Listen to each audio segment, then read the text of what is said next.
e hoje especialmente em João 1:1, que diz o seguinte: no princípio era o Verbo, e o Verbo estava com Deus, e o Verbo era Deus. Irmãos, eu costumo dizer que João é um verdadeiro poeta. Ele usa de uma linguagem, de palavras lindíssimas para falar de Jesus. E aqui ele começa a dar a sua primeira descrição de quão Jesus é magnífico. E ele diz que no princípio era o Verbo.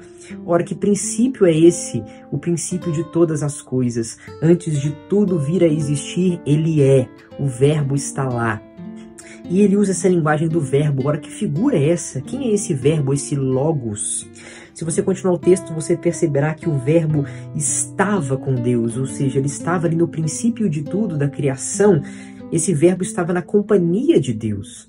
Mas ao mesmo tempo, se você continua lendo o versículo, você percebe que o verbo também era Deus.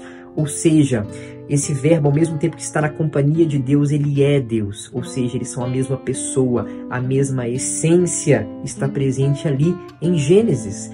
E aqui o autor, João, está fazendo remeter aquela primeira pessoa que ler esse texto lá no primeiro século, que esse Cristo, aquele mesmo Cristo que viveu entre aquele povo, que foi morto e ressuscitou, é o mesmo Cristo que estava lá no começo da criação.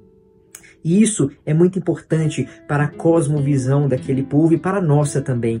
O nosso Jesus, esse que nós conhecemos e que hoje habita em nossos corações, é o mesmo Jesus que estava lá, presente na criação, e cujo verbo que saía da boca de Deus com poder trazia tudo à vida, tudo à existência.